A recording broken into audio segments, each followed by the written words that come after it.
Habiendo llegado al final de mi vida de pobre pecador, con el pelo ya canoso, me dispongo a dejar constancia sobre este pergamino de los hechos asombrosos y terribles que me fue dado presenciar en mi juventud hacia finales del año del Señor de 1327.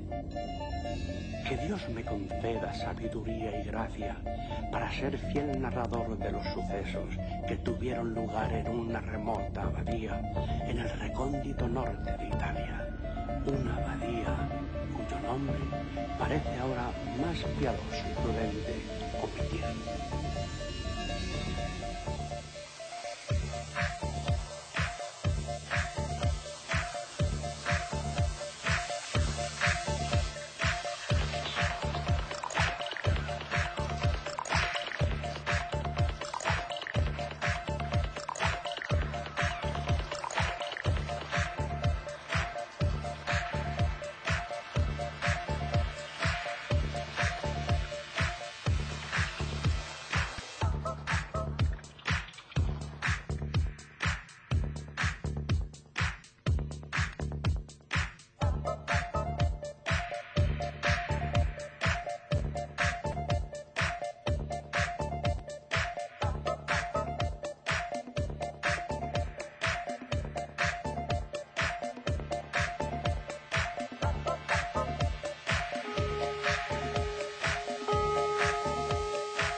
Why did I pay you to make you stay?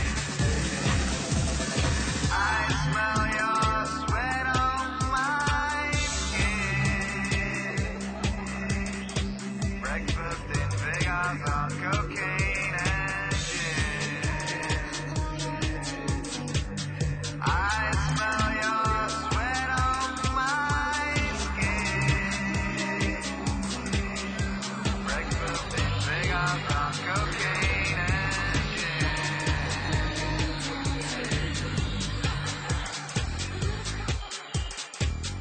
Hey girl, why are you dancing when you could be alone? Hey play girl, why are you dancing when you could be alone?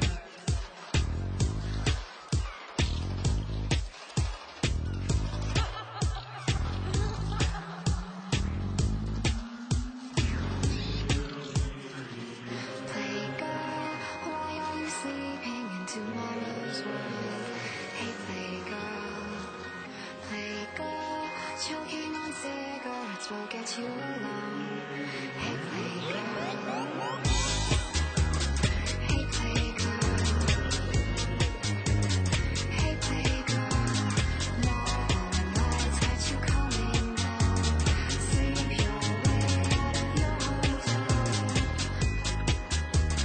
Hey play girl,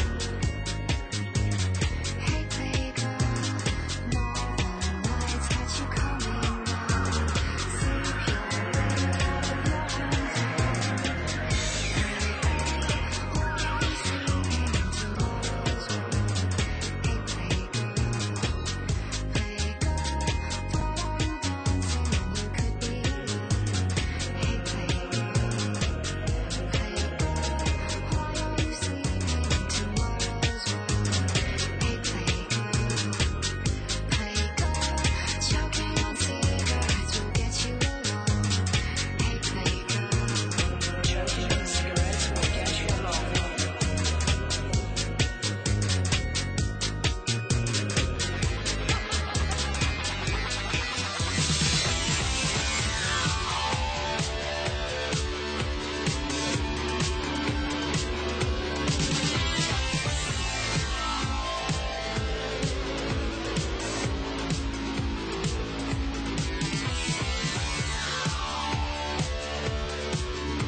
So